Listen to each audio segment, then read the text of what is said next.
ठीक है, हमने यहाँ तक पढ़ लिया था पिछले वीडियो में कि वर्क डन होने के लिए दो चीजें जरूरी है। एक तो फोर्स होना चाहिए और एक मोशन होना चाहिए। मतलब जो फोर्स लगाने पे वो ऑब्जेक्ट मूव करना चाहिए। ठीक है, फोर्स लगाने पे वो उस ऑब्जेक्ट में कुछ ना कुछ डिस्प्ले होना चाहिए, मोशन होना चाहिए कुछ। उसको हम कहते हैं वर्क। अब आगे चलते हैं। अब bullock is pulling a cart.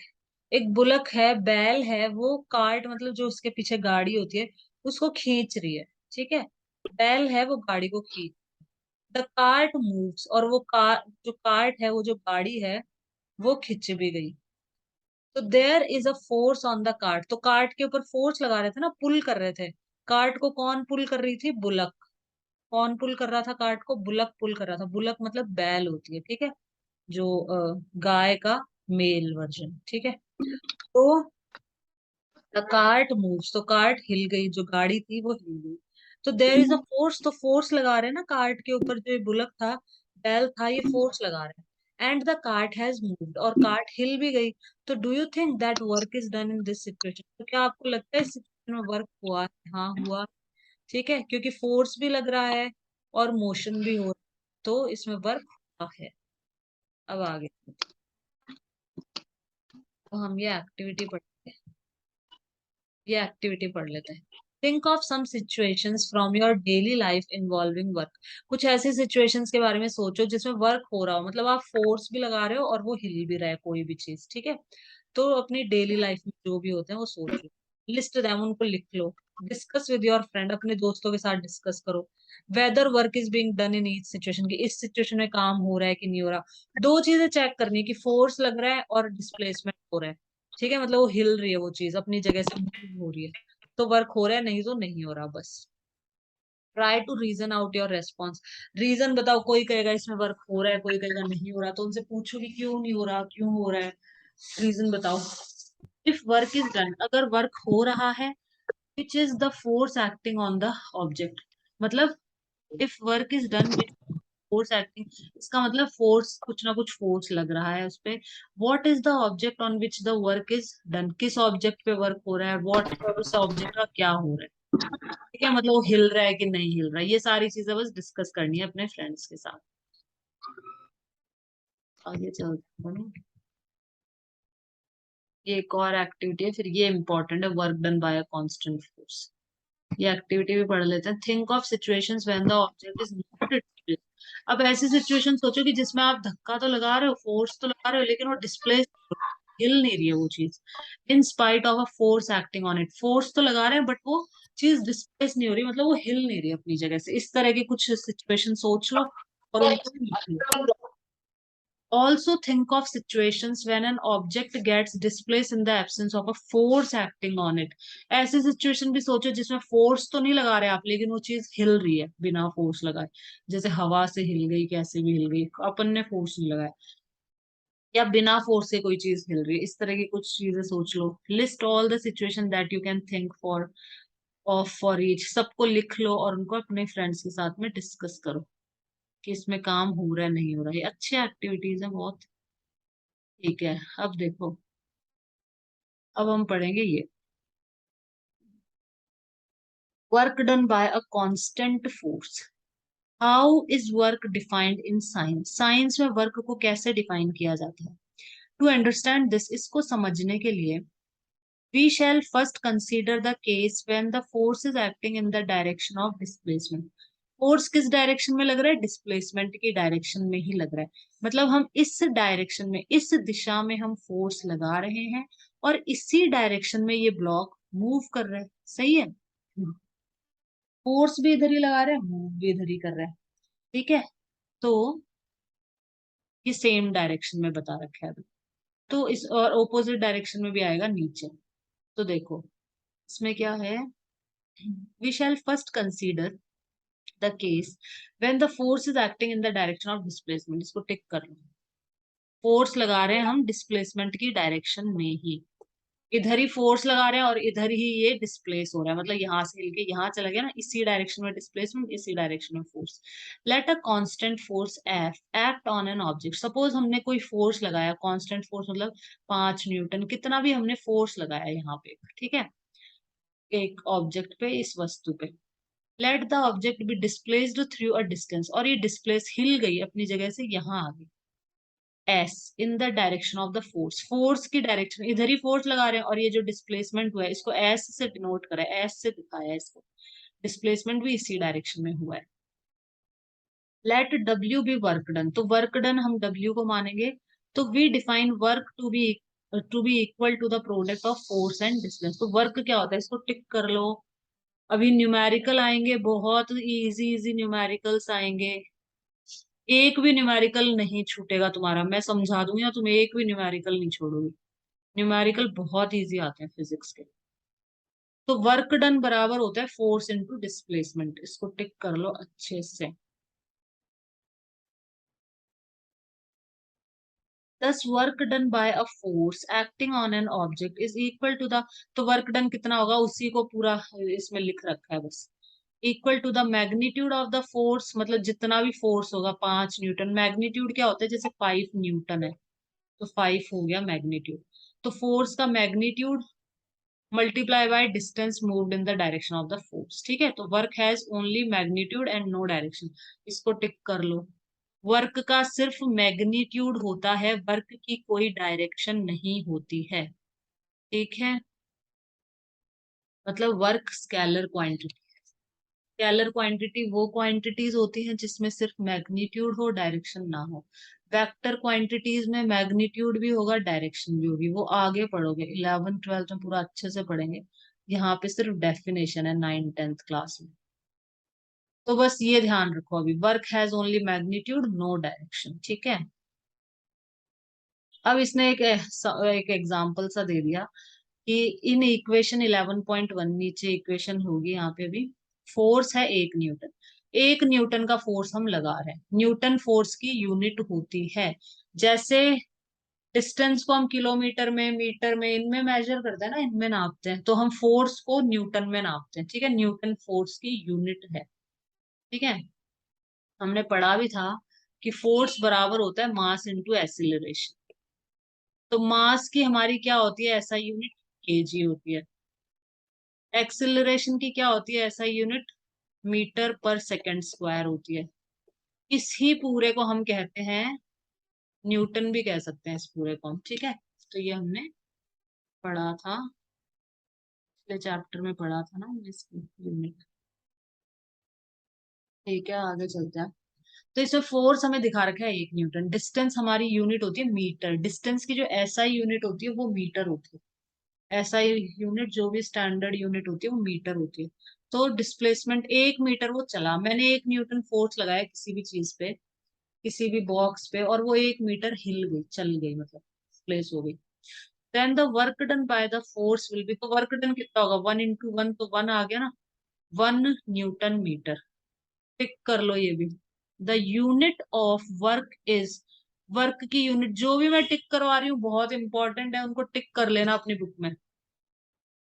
Work की यूनिट क्या होगी, न्यूटन मीटर कह लो या तो, या फिर जूल कह लो, ये वर्क की यूनिट है। वर्क की यूनिट है न्यूटन मीटर या जूल, इनको टिक कर लो। क्वेश्चंस जो भी मैं टिक करवा रही हूँ क्वेश्चंस बनेंगे वहीं से।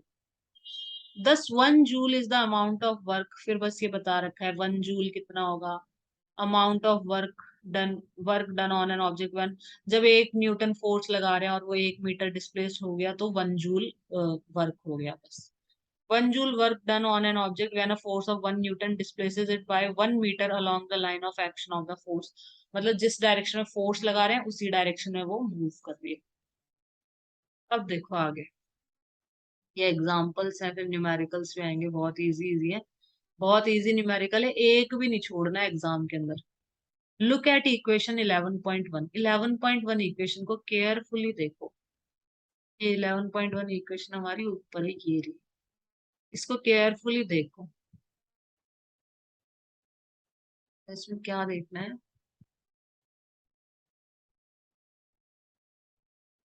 What is the work done when force on an object is zero. अगर फोर्स ही जीरो हो जाएगा, ये मैं यहाँ लिख देती हूँ इक्वेशन को, work done is equal to force into displacement. Displacement को एस से लिखते हैं, ठीक है। तो अब बोला what is work done when force on an object is zero. अगर आप जीरो फोर्स लगा रहे हो, मतलब फोर्स लगा ही नहीं रहे हो, जीरो अगर हम फोर्स लगाएंगे तो वर्क डन भी जीरो हो जाएगा ना, ये पूरा जीरो, ये भी zero. What would be the work done when the displacement of the object is zero. अगर डिस्प्लेसमेंट जीरो है, फोर्स कुछ ना कुछ है, सपोज कुछ ना कुछ तुम धक्का लगा रहे हो, फोर्स लगा रहे हो, लेकिन वो डिस्प्लेस ही नहीं हो रहा, तो वर्क डन जीरो। तो refer to the condition that are to be satisfied to say the work is done. तो मतलब यही समझा रखा है इसमें कि इन दोनों का होना जरूरी है, दोनों में से कोई भी एक जीरो होगा तो वर्क डन जीरो होगा। बस ये सिंपल सी चीज समझनी है, सिंपल सी टर्म है, इसमें कुछ भी नहीं है। पूरे चैप्टर में अभी तक यही समझाया है, यही चीज। इस चीज को समझाने के लिए इतना सब कुछ दिया है, मेन चीज ये है बस। वर्क डन कब होगा, जब हम फोर्स लगा रहे हैं किसी ऑब्जेक्ट पे और वो डिस्प्लेस हो रही है, वो मूव कर रही है, वो हिल रही है, तो वर्क डन हो गया, ठीक है। कुछ ना कुछ फोर्स लगा रहे हैं और वो हिल रही है, मूव कर रही है, तो वर्क डन है। इन दोनों में से एक भी जीरो हुआ तो वर्क डन जीरो। अब हम चलते हैं एग्जाम्पल नंबर 11.1, फिर हम कुछ क्वेश्चंस करेंगे। तो आज हम इतना ही करेंगे, कितने क्वेश्चन है, एक ही क्वेश्चन है सिर्फ। चलो ठीक है, ना कर लेते हैं। Example 11.1, a force. अब देखो बहुत सिंपल क्वेश्चन है, बहुत simple. A force of 5 Newton. सबसे पहले यहाँ लिख लिया करो, जो भी दिया हो ना वो यहाँ लिख लिया करो। फोर्स कितना दे रखा है, 5 न्यूटन। और इनकी यूनिट भी ध्यान होनी चाहिए। एक्टिंग ऑन एन ऑब्जेक्ट, कोई ऑब्जेक्ट है, कोई भी चीज है, इस पे हम 5 न्यूटन का फोर्स लगा रहे हैं। ये कोई ब्लॉक है, ठीक है, ब्लॉक है या बॉक्स है, कुछ भी ले लो, इसमें हम 5 न्यूटन का फोर्स लगा रहे हैं। The object is displaced through 2 metre, मतलब एस हमें दे रखा है 2 मीटर। ये जो ऑब्जेक्ट है ये यहाँ से डिस्प्लेस हो गया, मतलब अपनी जगह से हटके आगे चला गया इधर, तो ये 2 मीटर मूव करा, मतलब इन the direction of force. Force की इधर ही धक्का मारा और इसी तरफ मूव करा है, तो फोर्स की डायरेक्शन में। If the force acts on the object all through the displacement, if the force acts on the object all through the displacement then work done is, तो वर्क डन कितना हो जाएगा, 5 into 2 कर दो, 10 Newton metre या 10 joule, ठीक है। ये एग्जाम्पल था सिंपल सा। अब हम करेंगे क्वेश्चन। अब देखो, अब ये क्वेश्चन भी सेम वैसे ही है, सिंपल है। देखो इसने क्या बोला है, अ फोर्स ऑफ 7 न्यूटन। तो यहाँ पे हमें फोर्स दे रखा है, एफ दे रखा है, एफ बराबर हमें दे रखा है 7 Newton. Acts on an object, ये कोई ऑब्जेक्ट है, कोई वस्तु है, कोई चीज है, इसके ऊपर हम 7 न्यूटन का फोर्स लगा रहे हैं। The displacement is say 8 metre in the direction of the force. 8 metre displacement हो रहा है, मतलब एस, डिस्प्लेसमेंट का मतलब एस, एस की वैल्यू दे रखी है 8 metre. Let us take it that the force act on the object through the displacement. What is the work done in this case? तो इसमें वर्क डन कितना होगा, कुछ ही बताओ मुझे जरा, कितना वर्क डन होगा इसके अंदर।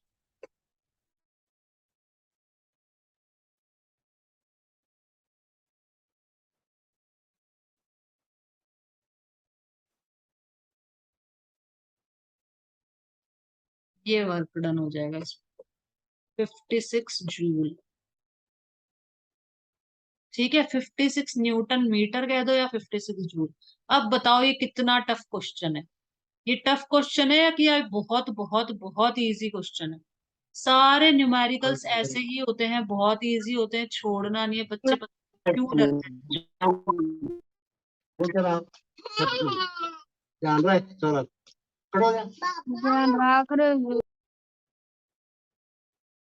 आज बस ये कर लेते हैं, ये और कर लेते हैं ओपोजिट डायरेक्शन वाला। ये भी वही है सेम, बस इसमें ओपोजिट डायरेक्शन में वो मूव करता है। बस ये छोटा सा इतना सा कर लेते हैं आज। ठीक है, एग्जाम्पल, ये कुछ क्वेश्चन यहाँ तक कर लेते हैं बस। एनर्जी कल, नया टॉपिक एनर्जी कल पढ़ेंगे, आज इसको खत्म कर देते हैं। थोड़ा एक्स्ट्रा टाइम लग जाएगा, 5-10 मिनट, तो कोई बात नहीं, खत्म कर देते हैं, बस ये खत्म हो गया, बहुत इजी है। Consider another situation in which the force and the displacement are in the same direction. एक और सिचुएशन दे दी जिसमें फोर्स और डिस्प्लेसमेंट सेम डायरेक्शन में हो रहा है। ये ऊपर वाला एग्जांपल जो है, a baby pulling a toy car parallel to the ground. एक लड़की है, वो इस टॉय कार को खींच रही है। ये लड़की है, ये टॉय कार है, खिलौना है, इसको ये पुल कर रही है।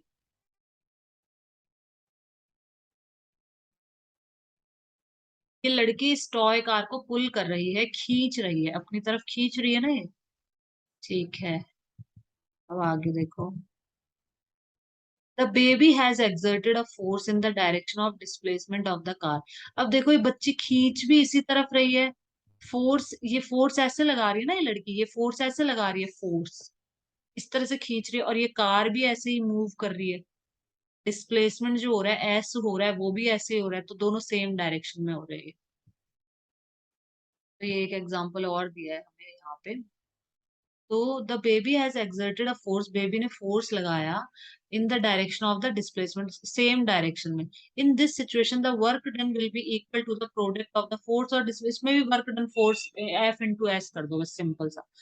इन सच सिचुएशन, ये ऊपर वाला ही समझा रखा है अभी तो। In such situation the work done by the force is taken as positive.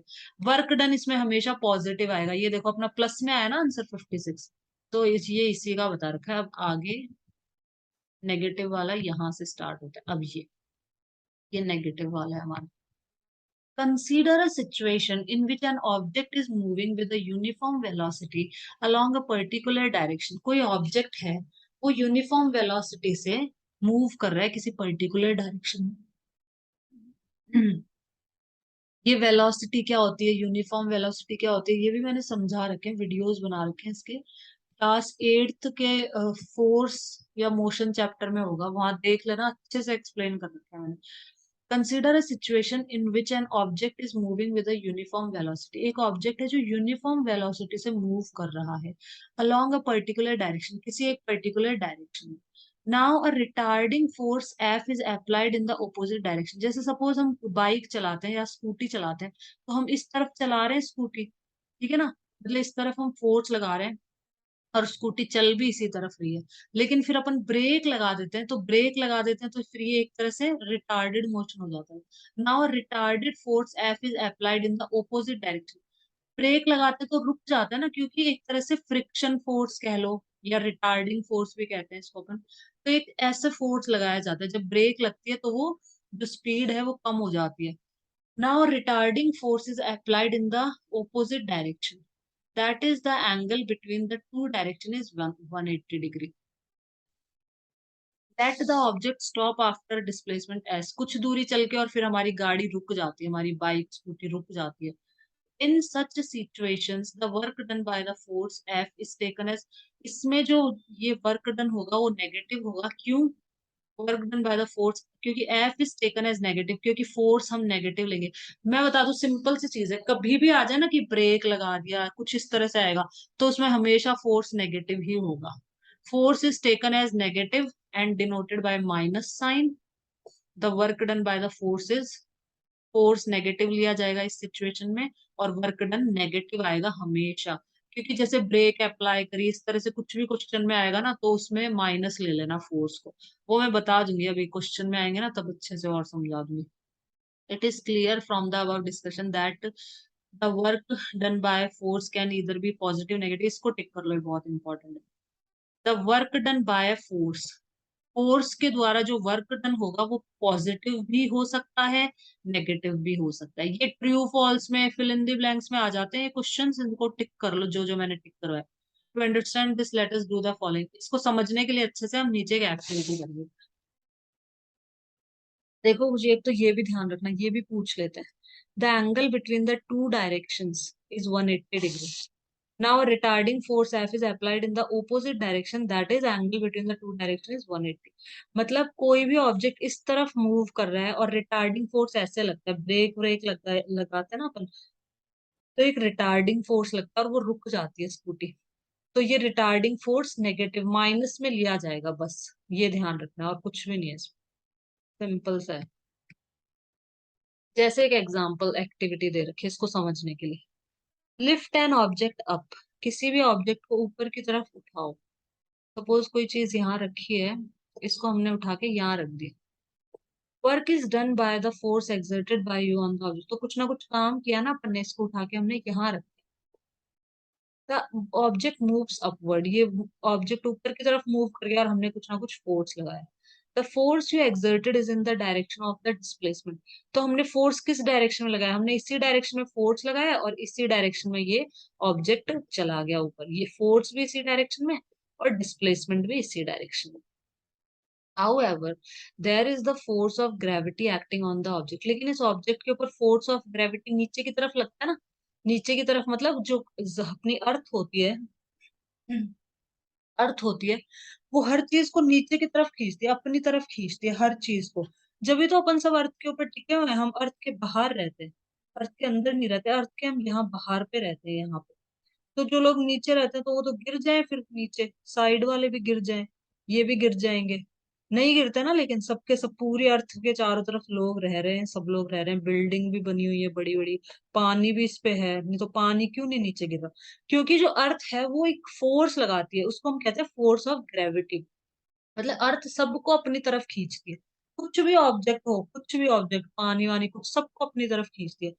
इसको हम कहते हैं फोर्स ऑफ ग्रेविटी। तो इसमें यही बता रखा है। How ever there is the force of gravity acting on the object. इस ऑब्जेक्ट पे फोर्स ऑफ ग्रेविटी भी लग रहा है, नीचे की तरफ ही लगेगा हमेशा। फोर्स ऑफ ग्रेविटी नीचे की तरफ ही लगेगा, अर्थ नीचे की तरफ ही खींचेगी ना किसी भी चीज को। तो हाँ, तो कहाँ थे? Which one of these forces is done doing positive work. देखो ये वाला फोर्स तो पॉजिटिव वर्क कर रहा है, ऊपर वाला तो। और जो नीचे वाला फोर्स है, ग्रेविटी वाला फोर्स है, ये नेगेटिव वर्क करेगा। सिंपल सा। Which one is doing negative work? ये वाला तो नेगेटिव वर्क करेगा और ये वाला पॉजिटिव। पॉजिटिव वर्क कब होगा? जब जहां फोर्स लगा रहे हो और डिस्प्लेसमेंट भी उधर ही हो रहा है, तो पॉजिटिव वर्क डन हमेशा प्लस में आएगा। और अगर देखो डिस्प्लेसमेंट यहाँ हो रहा है और फोर्स नीचे की तरफ लग रहा है, 180 डिग्री का एंगल बन रहा है ना दोनों के बीच में, तो क्या होगा? नेगेटिव आएगा वर्क डन। क्यों नेगेटिव आएगा? क्योंकि फोर्स को हम नेगेटिव लेंगे। नेगेटिव क्यों लेंगे? क्योंकि ये डिस्प्लेसमेंट के ऑपोजिट डायरेक्शन में, ऑब्जेक्ट ऊपर जा रहा है, फोर्स नीचे की तरफ लग रहा है, इसलिए माइनस एफ लिया जाएगा। और एस तो माइनस एफ, तो वर्क भी नेगेटिव आ जाएगा यहाँ से। तो work done is negative when the force act opposite to the direction of displacement. इसको टिक कर लो अच्छे से, बहुत इंपॉर्टेंट है। वर्क डन नेगेटिव कब होगा? जब फोर्स ओपोजिट डायरेक्शन में लग रहा है, डिस्प्लेसमेंट ऊपर की तरफ हो रहा है, फोर्स ऑफ ग्रेविटी नीचे की तरफ लग रहा है, तो वर्क डन नेगेटिव होगा। Work done is positive. और पॉजिटिव कब होगा ये भी टिक कर लो, ये भी इंपॉर्टेंट है। Work done is positive when the force is in the same direction of displacement. ऊपर ही फोर्स लगा रहे हो, डिस्प्लेसमेंट भी ऊपर ही हो रहा है। ये बहुत इंपॉर्टेंट चीजें हैं और बहुत इजी हैं। पता नहीं बच्चों को बहुत टफ क्यों लगता है। बहुत इजी चीजें, बहुत इंपॉर्टेंट है। कुछ भी समझ में नहीं आया, मैंने जो भी पढ़ा है, जितनी बार पूछना है पूछ लेना वापस। ये एग्जाम्पल कर लेते हैं, फिर क्वेश्चंस, और फिर बस खत्म करेंगे। अब देखो इसके अंदर, इसमें क्या है? अ पोर्टर लिफ्ट्स अ लगेज। पोर्टर जो उसमें ट्रेन के बाहर जो सामान उठाने वाले होते हैं, अब पोर्टर कूली जिनको हम बोलते हैं। अब पोर्टर लिफ्ट्स अ लगेज। जो कूली है वो सामान लगेज उठाता है। 15 kg का लगेज है, ठीक है ना। हमारा 15 kg का बैग है, उसको उसने उठा लिया फ्रॉम द ग्राउंड। ग्राउंड से उसने उठा लिया उसको, नीचे जमीन से। And puts it on his head. और उसने अपने सर पे रख लिया। नीचे ग्राउंड से उठा के और उसको उसने अपने सर पे रख लिया।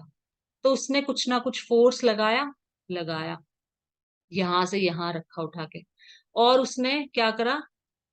ये डिस्टेंस एस भी हुआ ना कुछ डिस्प्लेसमेंट भी हुआ हुआ, ठीक है। लेकिन इस ब्लॉक को नीचे नीचे की तरफ भी, इस ब्लॉक पे एक फोर्स और लग रहा है जो हमें दिखाई नहीं देता, बट लग रहा है। जो ग्रेविटेशनल फोर्स हमें नहीं दिखाई देता ना, कि ग्रेविटी जो अर्थ है वो फोर्स लगा रही है, हम हमें नहीं दिखाई देता, लेकिन लगता है। तो एक फोर्स नीचे की तरफ भी लग रहा है, तो इसको माइनस एफ लिख लो सीधा सीधा।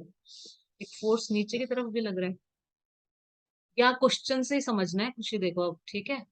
Calculate the work done by him on the luggage. तो लगेज पे कितना वर्क डन हुआ है ये बताओ। तो यहाँ पे क्या दे रखा है? मास, लगेज का मास हमें दे रखा है क्वेश्चन में, डिस्प्लेसमेंट हमें दे रखा है 1.5 मीटर अबव द ग्राउंड, मतलब यहाँ से यहाँ 1.5 मीटर इसने ऊपर उठा लिया। तो इसमें वर्क डन कितना हो जाएगा, वर्क डन इसमें हो जाएगा F×S, 15×10।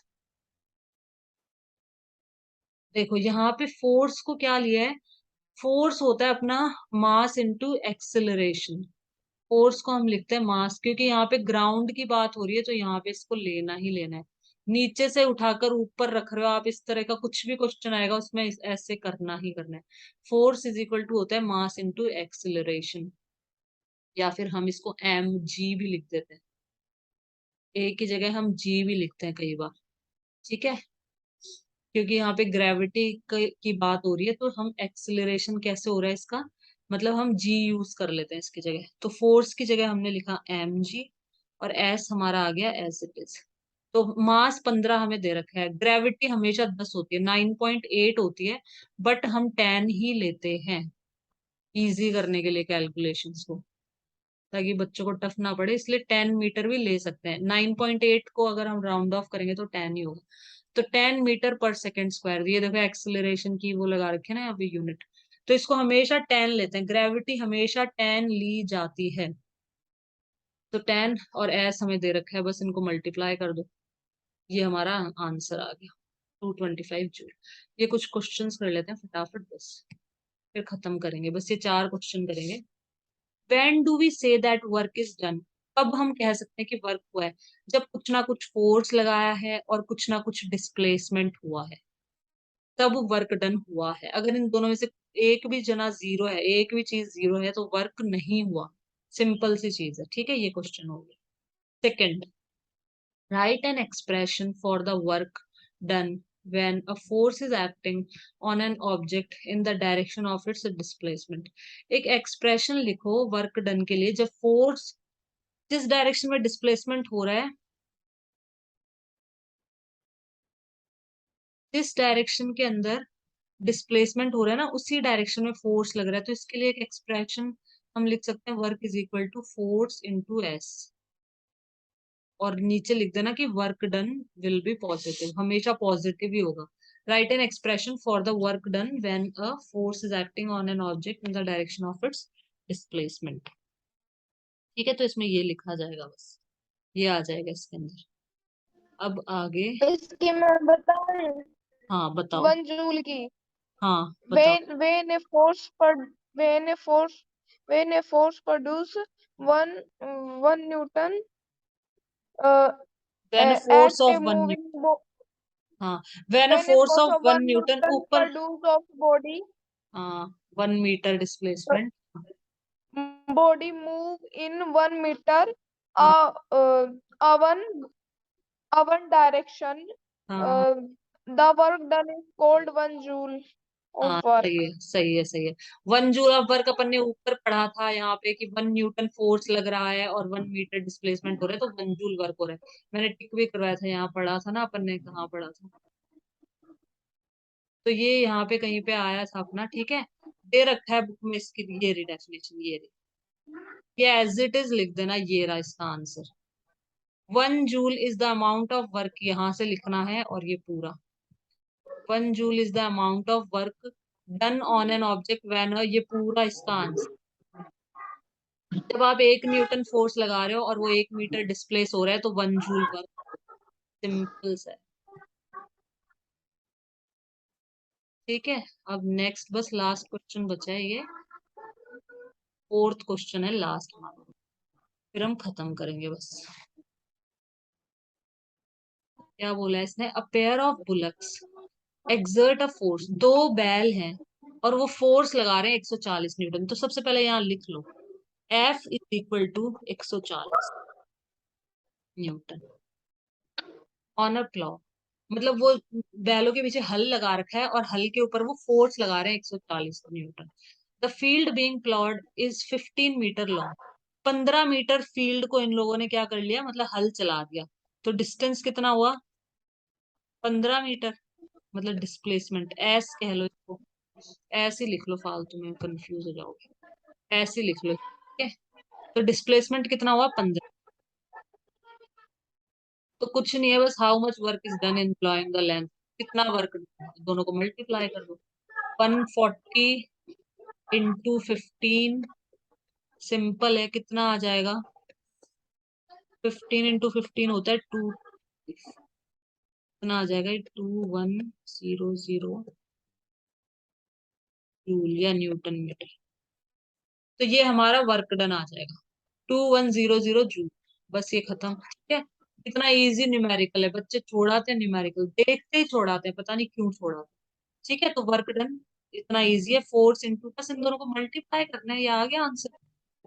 ठीक है, तो आज बस यहीं तक करेंगे, और कल हम एनर्जी पढ़ेंगे। वर्क यहाँ पे खत्म हो गया है, वर्क सारा समझा दिया है। अब इसके न्यूमेरिकल्स देख लो कितने इजी हैं, अब एनर्जी पढ़ेंगे बस लास्ट, ये हम कल करेंगे। ठीक है, आज बस यही तक।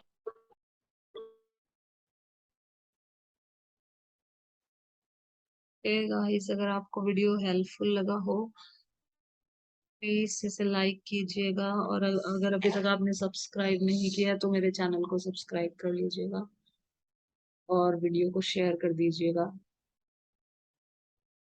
Have a nice day.